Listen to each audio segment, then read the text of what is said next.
আমরা আগামী দিনে দুর্নীতিমুক্ত বাংলাদেশ গড়ব, আমরা সন্ত্রাস মুক্ত বাংলাদেশ গড়ব, আমরা চাঁদাবাজ মুক্ত বাংলাদেশ গড়ব। রাষ্ট্রের একটি পয়সা আমাদের পকেটে ঢুকবে না, যা বরাদ্দ হবে তা জনগণের কাছে পৌঁছে দেব। পৌঁছে দেওয়ার পরে এভাবেই সমাবেশ করে কোনো একটা সময় হয়তো আপনাদের সামনে দাঁড়িয়ে বলবো, আমি দেলোয়ার আপনাদের জন্য রাষ্ট্রের পক্ষ থেকে যা বরাদ্দ হয়েছিল তা আপনাদের কাছে পৌঁছে দিয়েছি, আপনাদের কোনো অভিযোগ থাকলে বলুন। এই ধরনের স্বচ্ছতা এবং জবাবদিহিতামূলক শাসন ব্যবস্থা আমরাই গড়ে তুলবো ইনশাআল্লাহ। আগামীতে আমরা বাংলাদেশকে দুর্নীতিতে চ্যাম্পিয়ন করব না। যারা আজকে প্রতিনিধিত্ব করছেন তারাই বারবার বাংলাদেশকে দুর্নীতিতে চ্যাম্পিয়ন করেছেন। আমরা বাংলাদেশকে দুর্নীতিতে চ্যাম্পিয়ন করব না, আমরা বাংলাদেশকে দুর্নীতিমুক্ত বাংলাদেশে পরিণত করবো ইনশাআল্লাহ। এক বছরে যারা চাঁদাবাজি করলো, টেন্ডারবাজি করলো, যারা দখলবাজি করলো, যারা সনাতন ধর্মের মানুষগুলোর উপরে নীরবে যারা চাঁদাবাজি করলো, তাদের গভীর অন্ধকারে তাদের ঘর থেকে স্বর্ণ লড়কা যারা লুট করলো, যারা তাদের উপরে মিথ্যা মামলা দিয়ে মানুষের উপরে জুলুম চালালো, তাদেরকে কি আগামী দিনে আমরা রাষ্ট্র ক্ষমতায় দেখব? আজকে যখন তারা ভোট চাইতে যাচ্ছে, আমি তো মনে করি এক বছরে চাঁদাবাজির জন্য, টেন্ডারবাজির জন্য, সন্ত্রাসী কার্যক্রমের জন্য, মানুষ হত্যার জন্য আগে জনগণের কাছে আপনাদেরকে ক্ষমা চাইতে হবে, তারপরে আমরা জনগণের কাছে ভোট চাইতে পারবেন। তার আগে মানুষ আপনাদেরকে গ্রহণ করবে না। কি ভাই, গ্রহণ করবেন আপনারা? তাদেরকে কি ক্ষমা চাইতে হবে? আপনারা কি রাজি আছেন যে তারা ক্ষমা চাওয়ার আগে তাদের ক্ষমা নাই? ক্ষমা নাই। গতকালকে শেরপুরে আমাদের একজন ভাইকে তারা খুন করেছে, শহীদ করে দিয়েছে। সারা বাংলাদেশে তারা রক্তের হোলি খেলা খেলছে।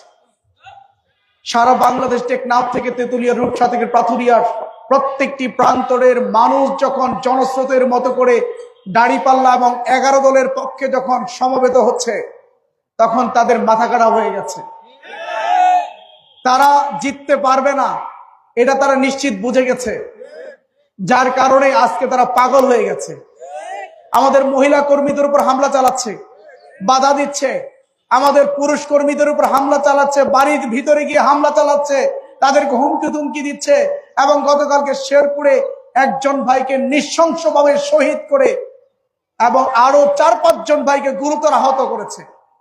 আমরা স্পষ্ট করে বলছি, আমরা প্রত্যেকটি ঘটনার প্রতিশোধ নিতে চাই, কিন্তু সেই প্রতিশোধ হত্যার বদলে হত্যা দিয়ে নয়, সেই প্রতিশোধ রক্তের বদলা রক্ত দিয়ে নয়, সেই প্রতিশোধ ব্যানার ফেস্টুন ভাঙ্গার পরিবর্তে ব্যানার ফেস্টুন ভাঙ্গা দিয়ে নয়, সেই প্রতিশোধ আমরা নিতে চাই আগামী 12ই ফেব্রুয়ারি নীরব ব্যালট বিপ্লবের মধ্য দিয়ে।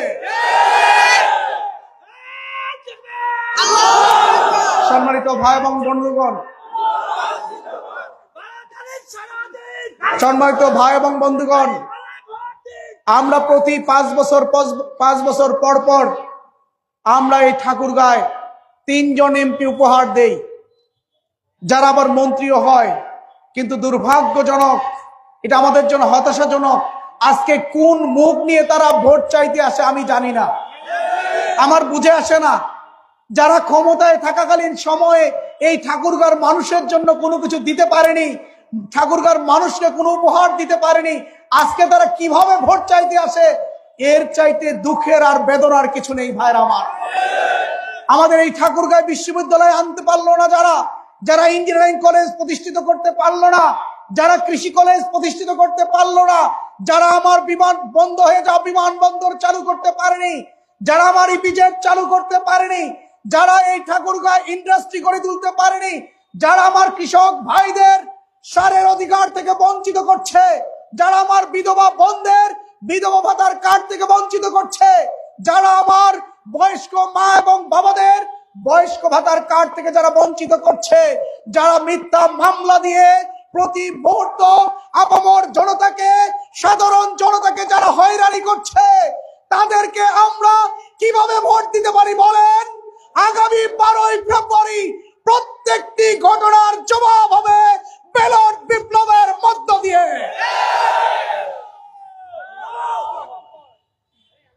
আমরা কথা দিতে চাই, আমরা আপনাদেরকে আশ্বস্ত করছি, যারা দিতে পারেনি তাদেরকে আমরা ভুলে যাব। আমরা নতুন ভাবে আমাদের ঠাকুরগাঁকে সাজাবো ইনশাআল্লাহ। নতুন নেতৃত্বে নতুন করে ঠাকুরগাঁর বিজয় কেতন উড়াবো ইনশাআল্লাহ। এই ঠাকুরগাঁও বিশ্ববিদ্যালয় হবে আমাদের নেতৃত্বে, এই ঠাকুরগাঁও ইঞ্জিনিয়ারিং কলেজ হবে, কৃষি কলেজ হবে আমাদের নেতৃত্বে, আগামী দিনে এই ঠাকুরগাঁও আধুনিক মেডিকেল কলেজ হাসপাতাল হবে আমাদের নেতৃত্বে। ঠাকুরগাঁও সকল মানুষের আপামর জনতার স্বাস্থ্য সেবা নিশ্চিত হবে আমাদের নেতৃত্বে। আগামী দিনে ঠাকুরগাঁও বড় বড় শিল্প প্রতিষ্ঠান গড়ে উঠবে, ইপিজেড চালু হবে, বিমানবন্দর চালু হবে আমাদের নেতৃত্বে। এর মাধ্যমে একদিকে যেভাবে ঠাকুরগাঁওর অর্থনীতি চাঙ্গা হবে, অপরদিকে আমার ব্যবসায়ীদের ব্যবসায় উন্নত হবে, হাজার হাজার বেকার যুবক যুবতীদের কর্মসংস্থানের আয়োজন করা হবে এই ঠাকুরগাঁওর মধ্যে ইনশাআল্লাহ আগামী দিনে। সম্মানিত ভাইয়ের আমার, আজকে কৃষকরা সার পায় না। আমাদের ঠাকুরগাঁওটা হলো কৃষি প্রধান এরিয়া, তাই না? অধিকাংশ মানুষ কৃষি নির্ভর, কৃষিকাজ করে তাদের জীবন নির্বাহ করে, আর সারা বাংলাদেশের খাদ্যের যোগান ঘটায় আমাদের এই ঠাকুরগাঁও উত্তরবঙ্গের মানুষগুলো। কিন্তু দুঃখজনক, আজকে কৃষকরা সার পাচ্ছে না, কৃষকদেরকে সারের অধিকার থেকে বঞ্চিত করা হচ্ছে। সরকার সার পাঠায়, রাষ্ট্র সার বরাদ্দ করে, কিছু সিন্ডিকেটের মাধ্যমে সেই সার থেকে আমার কৃষকদেরকে বঞ্চিত করা হয়। ইনশাআল্লাহ আগামী দিনে এই সিন্ডিকেট ভেঙে দিয়ে রাষ্ট্রের বরাদ্দকৃত সার আমার কৃষকদের পাঠিয়ে তারা যেন ঠিক মতো কৃষিকাজ করতে পারে তার ব্যবস্থা আমরা করবো ইনশাআল্লাহ। শুধু তাই নয়, আমার কৃষক ভাইদেরকে সুদ মুক্ত কৃষি ঋণ দেওয়ার মাধ্যমে তাদের কৃষিকাজ আরো ভালোভাবে যেন চালাতে পারে তার ব্যবস্থাও আমরা করবো ইনশাআল্লাহ। আমাদের মা বোনেরা এখানে আসছেন, সম্মানের জাতি, মর্যাদার জাতি। আল্লাহ তাদের সম্মান দিয়েছেন, আমাদের রসুল তাদেরকে সম্মান দিয়েছেন, মর্যাদা দিয়েছেন। কিন্তু আজকে সেই রসুলের জামানা না থাকার কারণে, সেই কোরআন এবং সুন্নাহর সমাজ রাষ্ট্র ব্যবস্থা না থাকার কারণে আমার মা বোনদের সেই সম্মান, মর্যাদা, সেই নিরাপত্তা আজকে আমাদের দেশে নেই। খুব লেখা হয় আমার মা বোনদের ইজ্জতকে, ভিন্ন চোখে তাকানো হয় তাদের দিকে। আমার বোন স্কুলে যায়, সে নিরাপদে ফিরে আসবে কিনা তার গ্যারেন্টি পর্যন্ত আজকে অভিভাবকরা পায় না। আমার বোন কলেজে পড়াশোনা করবে, বিশ্ববিদ্যালয়ে পড়াশোনা করবে, বিভিন্ন জায়গায় চাকরি করবে, কাজকর্ম করবে, মাঠে ঘাটে, কিন্তু তারা সেখান থেকে নিরাপদে ফিরে আসবে কিনা তার গ্যারেন্টি তার অভিভাবকরা পায়নি এখন পর্যন্ত। আমরা বলতে চাই, আগামী দিনে জামায়াত ইসলামীর নেতৃত্বে 11 দিনের যৌথ রাষ্ট্র গঠন করলে আমার বোনদের সামাজিক নিরাপত্তা, সামাজিক মর্যাদা এবং সামাজিকভাবে তাদের সম্মান প্রতিষ্ঠিত করা হবে। তারা পড়াশোনা করবে, চাকরি করবে, ঘর সংসার করবে, মাঠে ঘাটে কাজ করবে, তাদের দিকে চোখ তুলে তাকানোর কেউ সাহস পাবে না। এই ধরনের নিরাপদ সমাজ ব্যবস্থা আমরাই গড়ে তুলবো তাদের জন্য ইনশাআল্লাহ। তাদের অধিকার থেকে কেউ যেন তাদেরকে বঞ্চিত করতে না পারে তার ব্যবস্থা আমরা আগামী দিনে করবো ইনশাআল্লাহ। সম্মানিত ভাইরা আমার, আমি আপনাদের ভাই, আমার জীবনে আপনারা জানেন এই ঠাকুরগাঁও অনেক নেতারা বলেন তারা নাকি খুব মজলুম, তারা নাকি খুবই নির্যাতিত। কিন্তু আমি চ্যালেঞ্জ করে বলবো, আমার চাইতে নির্যাতিত এটা যদি প্রমাণ করতে পারে আমি ইলেকশন করব না। আমার মতো 5.5 বছর জেল খেটেছে ঠাকুরগাঁওয়ের একজন নেতা যদি এটা প্রমাণ করতে পারে যে আপনার চাইতে একদিন বেশি জেল খেটেছি, আমি নির্বাচন করব না। আমার চাইতে বেশি মামলা খেয়েছে আমি মামলা খেয়েছি 200-এর অধিক, আমার মতো মামলা খেয়েছে এই ধরনের নেতা যদি ঠাকুরগাঁও থাকে তাহলে বলুন। 57 দিন একটানা রিমান্ড খেটেছে, রিমান্ডের নামে অকথ্য নির্যাতন সহ্য করেছে, ঘন্টার পর ঘন্টা ঝুলিয়ে রেখে পিটানো হয়েছে, কারেন্ট শক দিয়ে তার শরীরের অঙ্গ প্রত্যঙ্গ গুলোকে নষ্ট করে দিয়েছে, শুয়ে দিয়ে রোলিং করে তার শরীরের অঙ্গ প্রত্যঙ্গ গুলোকে পিষে শেষ করে দেওয়ার চেষ্টা করা হয়েছে, কারেন্ট শক দিয়ে শরীরের অঙ্গ প্রত্যঙ্গ গুলো নষ্ট করে দেওয়ার চিন্তা করা হয়েছিল। এরকম নির্যাতিত আর কেউ আছে ভাই? আমার সামনে কেউ চ্যালেঞ্জ দিতে পারবে? আমি হলো সেই নির্যাতন নেতা। এত জুলুম নির্যাতনের পরেও একদিনের জন্য রাজপথ থেকে আমি সরে আসিনি। আমি জেলখানা থেকে 4.5 বছর পরে জেলখানা থেকে মুক্ত হয়ে আবার রাজপথের সামনের কাতারে থেকে আন্দোলন করেছি। এটার নাম হলো দেলোয়ার হোসেন। আজকে আমার সামনে কথা বলবেন। আমি আপনাদেরকে অনুরোধ করছি, আমার সম্মানিত ভাই এবং বোনেরা, আপনারা যে আমাকে ভালোবাসেন তার বহিঃপ্রকাশ ঘটিয়েছেন আজকে এই জায়গায়। আপনারা যে আমাকে মহব্বত করেন তার বহিঃপ্রকাশ ঘটিয়েছেন আজকের এই উপস্থিতি। ইনশাআল্লাহ আল্লাহ রাব্বুল আলামিন আমাকে যদি বিজয় দান করেন, এই মহব্বত ভালোবাসার প্রতিদান আমিও দেব ইনশাআল্লাহ আপনাদেরকে। আপনাদের কথা মনে থাকবে, আপনাদের কাছে দোয়া চাই। আমি শাসক হতে চাই না, আমি জনগণের সেবক হতে চাই। আমি ছাত্র জীবন থেকেই মানবতার মুক্তির কাজ করেছি। আমি আমার ছাত্র জীবন থেকেই আমি মানবতার কল্যাণে কাজ করেছি। কুনতুম খায়রা উম্মাতিন উখরিজাত লিন-নাস, তোমরাই হলো সর্বোত্তম জাতি, তোমাদেরকে মানবতার কল্যাণের জন্যই দুনিয়াতে পাঠানো হয়েছে। সেই স্পিরিট থেকে, ছাত্র জীবন থেকেই আমি মানবতার কল্যাণে কাজ করি। এই ঠাকুরগাঁয়ে হাজার হাজার টিউবওয়েল রয়েছে আমার হাত দিয়ে করা। যাদের সুপেয় পানির সমস্যা রয়েছে, আমি নিজ উদ্যোগে খুঁজে বের করে তাদের বাসায় টিউবওয়েল বসিয়ে দিয়েছি, আমি দেলোয়ার হোসেন। আজকে তো সেবা পাওয়ার জন্য জনপ্রতিনিধির কাছে দৌড়াইতে হয়, বিধবা ভাতার কার্ড পাওয়ার জন্য দৌড়াইতে হয় নেতাদের কাছে, বয়স্ক ভাতার কার্ড পাওয়ার জন্য নেতাদের কাছে দৌড়াইতে হয়, ভিজিএফ কার্ড পাওয়ার জন্য নেতাদের পিছনে দৌড়াইতে হয়। দৌড়াইও পাওয়া যায় না, আবার কিছু টাকাও গুনতে হয়, হাদিয়া তওবা দিতে হয়, তারপরে পাওয়া যায়। আমি কথা দিচ্ছি, আমি খুঁজে খুঁজে বের করে যার প্রয়োজন তার কাছে কার্ড পৌঁছে দেবো ইনশাআল্লাহ। আমি মানুষের হক আদায় করে দেব, মানুষের অধিকার নিশ্চিত করব। যার প্রয়োজন তার হাতে রাষ্ট্রের সেবাগুলো পৌঁছে দেওয়ার চেষ্টা করবো ইনশাআল্লাহ। সম্মানিত ভাইরা আমার, যেটা বলছিলাম, এই ঠাকুরগাঁও সদরের মধ্যে হাজার হাজার টিউবওয়েল রয়েছে আমার হাত দিয়ে করা। এই ঠাকুরগাঁওর হাজার হাজার মসজিদের অজুখানা করা হয়েছে আমার হাত দিয়ে। আমি কোনো জনপ্রতিনিধি ছিলাম না, আমি আমার চিন্তা থেকে, মানবতার কল্যাণের চিন্তা থেকে এই কাজগুলো ছাত্র জীবন থেকে করে এসেছি। কাউকে গরু দিয়েছি, ছাগল দিয়েছি, কাউকে রিক্সা দিয়েছি, ভ্যান দিয়েছি, আমি দিয়েছি সেলাই মেশিন। এইভাবে আমি স্বাবলম্বী বানানোর জন্য ফ্যামিলিগুলোর পিছনে কাজ করেছি। এই আমি দেলোয়ার হোসেন ছাত্র জীবন থেকেই। প্রতি কুরবানির সময় কুরবানির গোশত, যে সকল ফ্যামিলিগুলো গরু জবাই করতে পারে না, কুরবানি দিতে পারে না, তাদের বাড়িতে ওই কুরবানির দিনে এক টুকরো গোশত পৌঁছানোর দায়িত্ব আমি নিয়েছিলাম, দেলোয়ার হোসেন। শীতের সময় শীত বস্ত্র বিতরণ, কম্বল বিতরণের কাজটি আমি বছরের পর বছর করেছি আমি। ইনশাআল্লাহ আল্লাহ যদি আমাকে সুযোগ করে দেন, রাষ্ট্রীয় ব্যবস্থাপনায় আপনাদের জন্য আরো বহু খেদমত করার, বহু সেবা করার সুযোগ রয়েছে সম্মানিত ভাইয়ের আমার। তাই আমি বলতে চাই, আমাদের আমিরে জামাত বলেছেন, আমরা আগামী দিনে দুর্নীতিমুক্ত বাংলাদেশ গড়ব, আমরা সন্ত্রাস মুক্ত বাংলাদেশ গড়ব, আমরা চাঁদাবাজ মুক্ত বাংলাদেশ গড়ব। রাষ্ট্রের একটি পয়সা আমাদের পকেটে ঢুকবে না, যা বরাদ্দ হবে তা জনগণের কাছে পৌঁছে দেব। পৌঁছে দেওয়ার পরে এভাবেই সমাবেশ করে কোনো একটা সময় হয়তো আপনাদের সামনে দাঁড়িয়ে বলবো, আমি দেলোয়ার আপনাদের জন্য রাষ্ট্রের পক্ষ থেকে যা বরাদ্দ হয়েছিল তা আপনাদের কাছে পৌঁছে দিয়েছি, আপনাদের কোনো অভিযোগ থাকলে বলুন। এই ধরনের স্বচ্ছতা এবং জবাবদিহিতামূলক শাসন ব্যবস্থা আমরাই গড়ে তুলবো ইনশাআল্লাহ আগামীতে। আমরা বাংলাদেশকে দুর্নীতিতে চ্যাম্পিয়ন করব না। যারা আজকে প্রতিনিধিত্ব করছেন তারাই বারবার বাংলাদেশকে দুর্নীতিতে চ্যাম্পিয়ন করেছেন। আমরা বাংলাদেশকে দুর্নীতিতে চ্যাম্পিয়ন করব না, আমরা বাংলাদেশকে দুর্নীতিমুক্ত বাংলাদেশে পরিণত করবো ইনশাআল্লাহ। আমরা এমপি হিসেবে নির্বাচিত হলে রাষ্ট্রের কোনো ফ্যাসিলিটিস আমরা গ্রহণ করব না, ট্যাক্স ফ্রি গাড়ি গ্রহণ করব না, ফ্রি প্লট গ্রহণ করব না। এগুলো রাষ্ট্রীয় সম্পদ, এগুলো জনগণের সম্পদ। জনগণ আমাকে ভোট দিয়ে নির্বাচিত করে এই বিলাসবহুল ফ্ল্যাটে ওঠার জন্য, বিলাসবহুল গাড়িতে ওঠার জন্য আমাকে নির্বাচিত করে না। তারা নির্বাচিত করে তাদের খেদমত করার জন্য, তাদের অধিকার আদায়ের জন্য।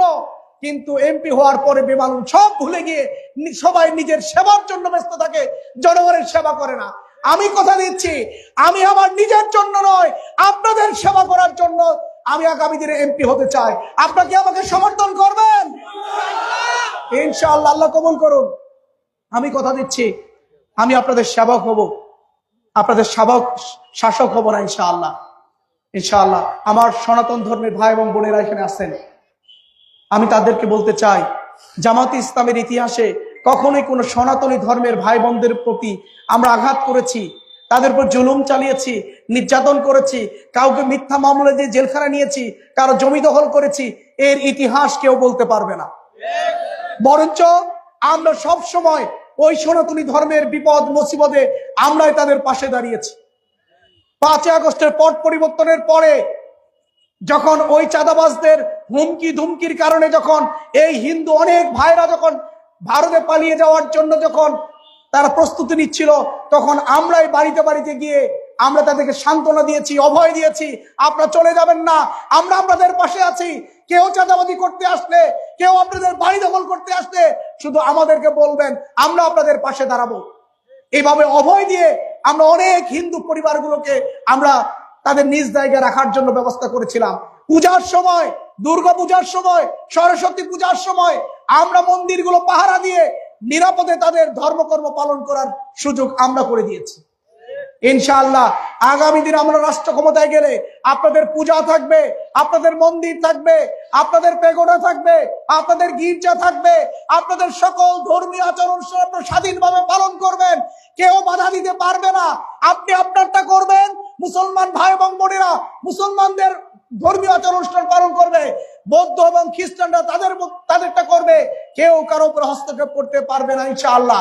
আগামী দিনে মসজিদ এবং ঈদগাহ মাঠ যেভাবে পাহারা দিতে হয় না, আগামী দিনে আপনাদের মন্দির, গির্জা, পেগোডাও যেন পাহারা দেওয়া না লাগে, তার নিরাপত্তার ব্যবস্থা আমরাই করব ইনশাআল্লাহ। আমরা চাই সম্প্রীতির ঠাকুরগাঁও গড়ে তুলতে। এইখানে একসাথে যেভাবে হিন্দু মুসলমান ভাইরা একসাথে পাশাপাশি যেভাবে বসেছেন, কেউ কাউকে ঘৃণা করেননি, কেউ কারোর উপরে পার্থক্য করেন নাই যে হিন্দু তোমরা আলাদা বসবা, মুসলমান তোমরা আলাদা বসবা, এই ধরনের পার্থক্য কিন্তু এই সমাবেশে দেখা গেছে। আমরা একসাথে বসেছি। আগামী দিনে আমাদের সমাজে, আমাদের পাড়ায়, মহল্লায় এইভাবে পাশাপাশি আমরা বসবাস করব। আমাদের মধ্যে ভ্রাতৃত্ব থাকবে, আমাদের মধ্যে ভালোবাসা থাকবে, আমাদের মধ্যে সম্প্রীতি থাকবে। আমরা আগামী দিনে ভালোবাসা এবং সম্প্রীতির ঠাকুরগাঁও আমরাই উপহার দেব ইনশাআল্লাহ। সম্মানিত ভাই এবং বোনেরা, সর্বশেষ আপনাদেরকে এইটুকু বলেই শেষ করছি। সবাইকে তো দেখেছেন, নৌকা দেখেছেন, ধানের শীষ দেখেছেন, লাঙ্গলও দেখেছেন, তাদের সেবা আপনারা খুব কাছে থেকে প্রত্যক্ষ করেছেন, তারা কি দিয়েছে। এবার একটিবারের জন্য আপনারা আমাদেরকে সুযোগ করে দেবেন, আপনাদের সেবা করার সুযোগ করে দিবেন ভাই ইনশাআল্লাহ। আমরা কথা দিচ্ছি আপনাদেরকে ঠকাবো না। আমি সবসময় কথায় বিশ্বাসী। আমাদের দেশে হবে সেই ছেলে কবে কথায় না বড় হয়ে কাজে বড় হবে। আমরা কাজে বড় হতে চাই। আমরা প্রমাণ করেছি বিশ্ববিদ্যালয়গুলোতে। ঢাকা বিশ্ববিদ্যালয় আমাদের ভাইরা, ছাত্র শিবিরের ভাইরা বিজয় হয়েছে। বিজয় হওয়ার পরে তারা ঘোষণা দিয়েছিল, আমরা 1 বছরের যে পরিকল্পনা 3 মাসের মধ্যে অর্ধেক বাস্তবায়ন করব। 3 মাস পরে সাংবাদিক সম্মেলন করে তারা হিসাব দিয়েছে, আমরা পরিকল্পনার অর্ধেক বাস্তবায়ন করেছি 3 মাসের মধ্যেই। এটার নাম ছাত্র শিবির, এটার নাম বাংলাদেশ জামাত ইসলামী। আমরা যা বলি আমরা তা কাজে পরিণত করি। সুতরাং আমাদের উপর বিশ্বাস রাখুন। আমরা আপনাদের কথা দিচ্ছি, আপনাদের জন্য আমরা কাজ করব। একটিবারের জন্য আমাদেরকে সুযোগ দেবেন। আপনারা হতাশ হবেন না ইনশাআল্লাহ, আপনারা বঞ্চিত হবেন না ইনশাআল্লাহ, আপনারা ঠকবেন না ইনশাআল্লাহ, আপনারা লাভবান হবেন ইনশাআল্লাহ। এই মজলুম ভাইটাকে একবার সুযোগ দেবেন। এই মজলুম ভাই আপনাদের পাশে থাকবে। আমাকে পাওয়ার জন্য আপনাকে 10 জন নেতাকে ধরতে হবে না। আমাকে পাওয়ার জন্য আপনাকে 10টা দরজা পাড়ি দিতে হবে না। আমাকে পাওয়ার জন্য কাউকে হাদিয়া তোফা দিয়ে আমার কাছে আসার জন্য আপনাকে সুযোগ খুঁজতে হবে না। আমাকে পাওয়াটা আপনাদের জন্য সহজ হবে। সরাসরি আমাকে পাবেন আপনারা, সরাসরি আমার সাথে কথা বলতে পারবেন আপনারা। আর কখনো কখনো আমিও আজকে যেভাবে সমাবেশ করছি, আমিও আপনাদের সামনে এসে দাঁড়িয়ে বলবো যে ভাই আপনাদের কিছু অভিযোগ থাকলে, আপনাদের কোনো অভাব থাকলে আপনি আমাকে বলুন। ইসলাম এমন একটা সমাজ উপহার দিয়েছিল, হযরত ওমর রাদিয়াল্লাহু আনহু, হযরত আবু বকর রাদিয়াল্লাহু আনহু বাড়িতে বাড়িতে গিয়ে গ্রামে গ্রামে তারা নিজের চোখে দেখে আসতো কার কি অবস্থা। এই জন্যই তো আমরা স্বপ্ন দেখতাম, আমরা বলতাম গান, এমন যদি হতো আমার দেশের শাসক হতো উমরেরই মতো হতো, আবু বকরের মতো। জনগণের খোঁজ খবর নিত রাত দুপুরে, ঘুরে ঘুরে দেখতো কি কেউ আছেন অনাহারে। ইনশাআল্লাহ এই কাজটা করেছিলেন আমাদের খোলাফা রাশেদা, এই কাজটা করেছিলেন আমাদের যুগে যুগে আলেম ওলামাগণ। আগামী দিনে বাংলাদেশ জামাত ইসলামীর প্রত্যেক এমপিগণ, প্রত্যেক জনপ্রতিনিধিরা এভাবেই ঘুরে ঘুরে আপনাদের অবস্থা দেখে আপনাদের জন্যই কাজ করবে ইনশাআল্লাহ। সবাইকে আন্তরিকভাবে ধন্যবাদ জানিয়ে আমার জন্য দোয়া আছে, আমি আমার কথা শেষ করছি। আসসালামু আলাইকুম ওয়া রাহমাতুল্লাহি ওয়া বারাকাতুহু। নারায়ে তাকবীর, নারায়ে তাকবীর। আমার ভাই শহীদ করো, সন্ত্রাসীরা জবাব দেয়। আমার ভাই শহীদ করো, শেরপুরে শহীদ করো, সন্ত্রাসীরা জবাব দেয়। দুর্নীতির বিরুদ্ধে লড়তে হবে একসাথে, চাঁদাবাজের বিরুদ্ধে লড়তে হবে একসাথে। ধন্যবাদ সবাইকে।